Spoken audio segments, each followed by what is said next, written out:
Welcome back to Cooking with Tris, real food for real people. Today, in the first of our videos on meat, we're going to be cooking steak and chips. Now, I'm kind of hoping that this video is going to be really good for those of you that maybe haven't cooked steak before and want to give it a try and know how it's done.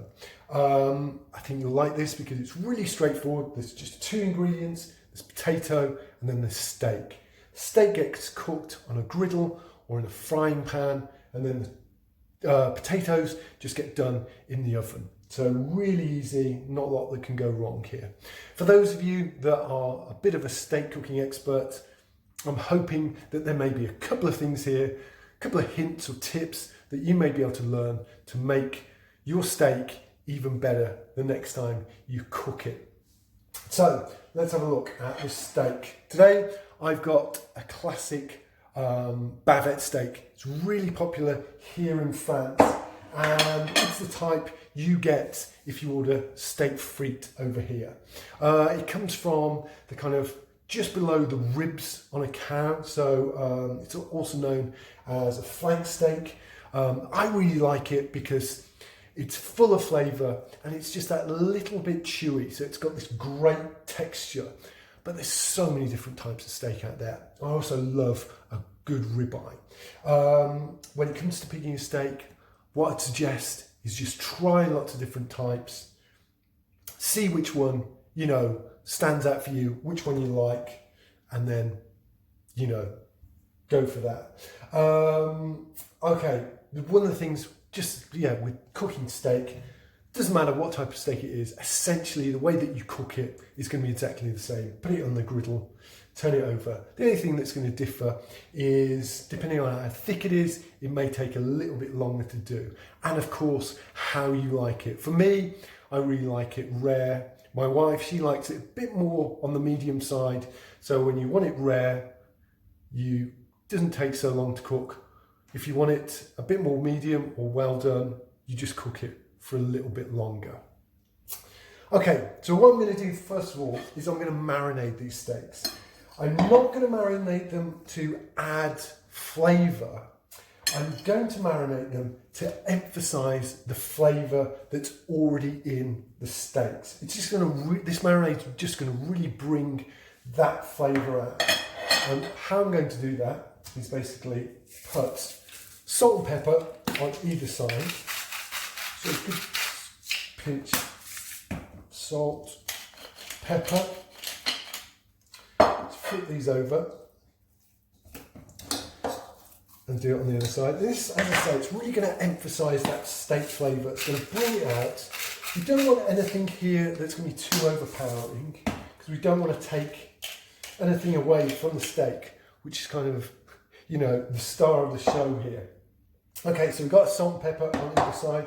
Then I'm going to take my classic all-purpose seasoning, and again, I'm just going to add just a little bit on either side of these steaks. So just literally a pinch on either side. That is going to add, a bit of flavour, but not anything too overwhelming. So just do it again on the other side, like so. Perfect.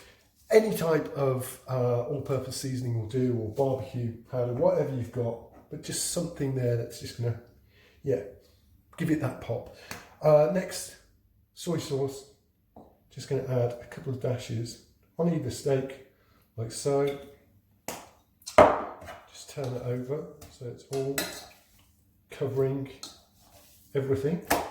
And then finally, I'm going to add just some normal vegetable oil. What I'm doing here, I much prefer to put the oil on the meat rather than the pan. If you put oil on a really hot pan, it just tends to burn a little bit, tends to get really smoky.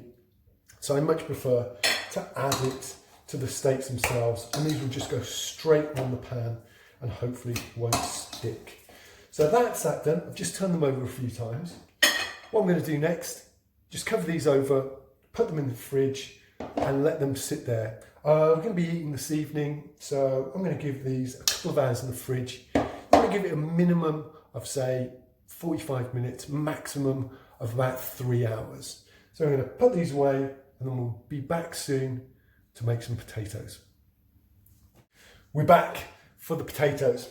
Now, there's 2 of us, so I've got about 7 potatoes here, and what I'm going to do is I'm going to basically turn them into wedges. So each of these, I would say, will turn into between 4 and 6 wedges. So just cut them in half, and then just at an angle, cut down like that, and then like that. So as you can see, when it's split open, there's like 3 wedges. So I'm going to get these done and dusted.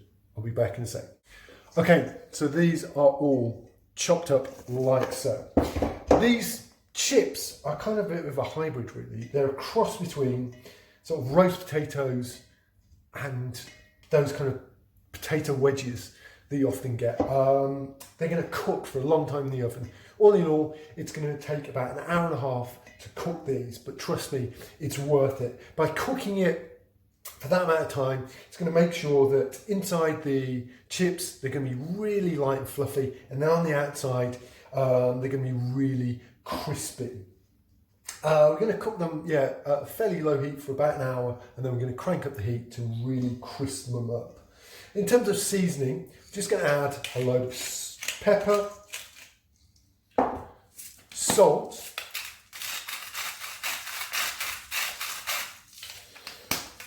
then some paprika. Now you can really spice these up if you want. You can add, if you want to make them hot, you can add some hot chili powder or some barbecue spice rub if you want. We're going to keep it fairly simple and just add some paprika there.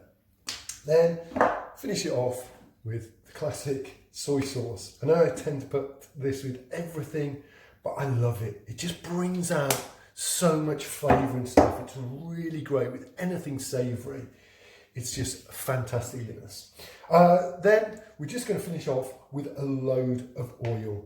Now I hate to say this, may not be the most healthy looking of dishes, but this is something that you should be doing just once in a while for a bit of a treat. That's kind of what we do. So yeah, a good amount of oil there, so it's well sort of covered. Just going to turn these over with my hands to make sure that all those kind of seasoning and oil is really mixed in there. And then like so. So yeah, everything's covered. And I'm just going to put it into an oven-proof dish, like so. And this is ready for the oven. Okay, so I've got the oven set at about 150 degrees.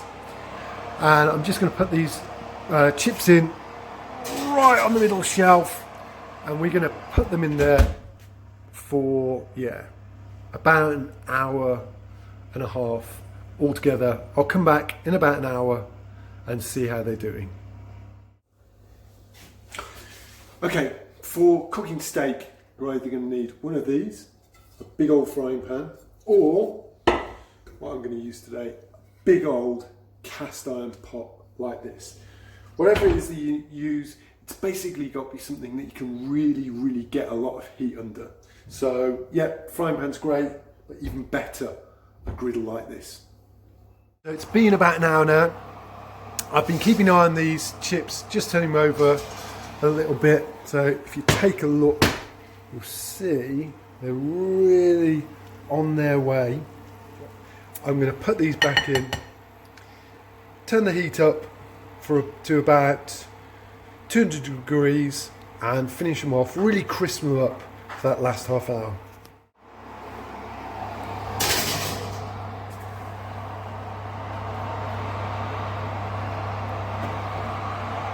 I'll see you in half an hour.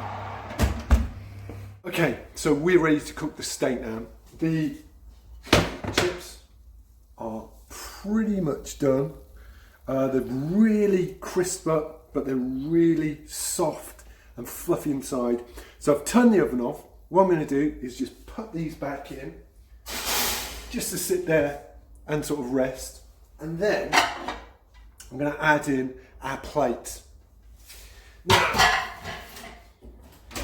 The reason I've put the plates in the oven is because you can't really serve steak on a cold plate. So putting them in there just means the steak, when we've cooked it, putting it on a nice warm plate, it's going to be ready to go. It's going to be able to rest on that, and it's just going to be great. I've got our griddle on now. I've put it on the biggest hob that I've got, on the highest sort of setting, and we are just about to go. Just got some tongs. As I said, my wife loves her steak done medium. So for medium, we're going to need to cook the steak for about 3 minutes on either side. So that's going to go on first.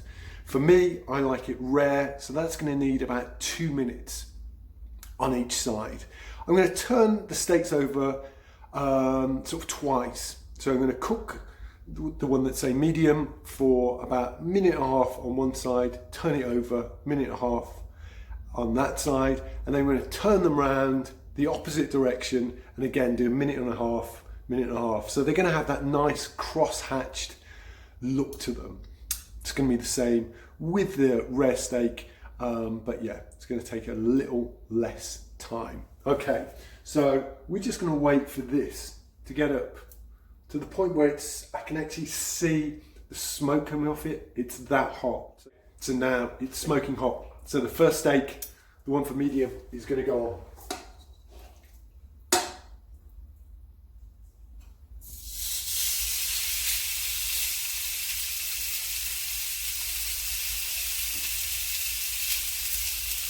So I say about 1.5 minutes on this side.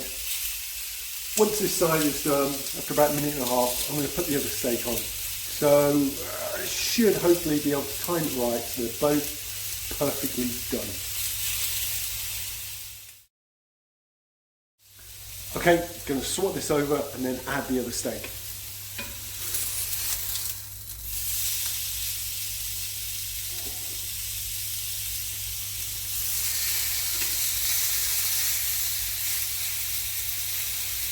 As you can see, because I've oiled the steak and not the grill, they pick up without sticking, which is fab.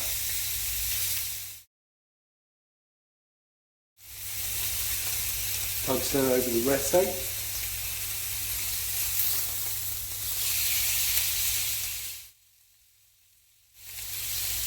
And then the medium.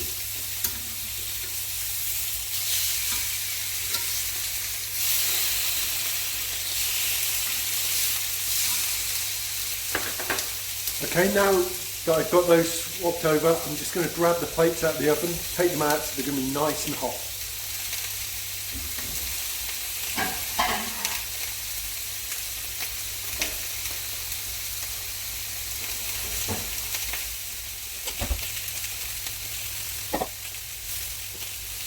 Rare one gets swapped over.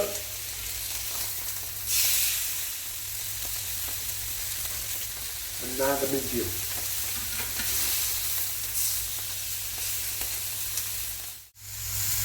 As you can see, we've got some amazing cross hatching there. Just going to swap over this rare steak. They're both looking fantastic. Really happy with that. The smell is absolutely fantastic. So the rare steak is ready to go. So that's going to go onto the hot plate now.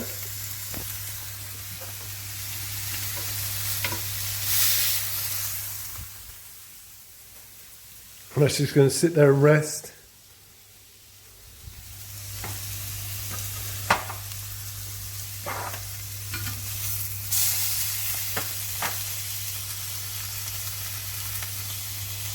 And then the medium is good to go as well. Okay, so these plates are nice and hot. They can sit there and rest for a minute or so, just to let them sort of relax and let the juices do their thing. Okay, so the steaks have been resting for about, I don't know, 1 minute, 2 minutes now. I've just got the chips out of the oven and they are ready to go. So if I can lift it up, not too warm, and there it is. Perfect. Let's get these over the table and let's get this dinner started. Looking amazing. And here you have it, perfect, simple steak and chips. This is, yeah, perfectly cooked, just the way I like it, nice and rare. Oh, that's so good. You can really tell, really taste the steak there. The soy sauce, the spices that I've added to it have just really brought out the flavour, which is amazing. The chips, again, perfect. They are crispy on the outside, fluffy in the middle, absolutely gorgeous. Give this a try, see what you think, let me know how you get on, and I'll see you soon for more Cooking with Tris. Real food for real people.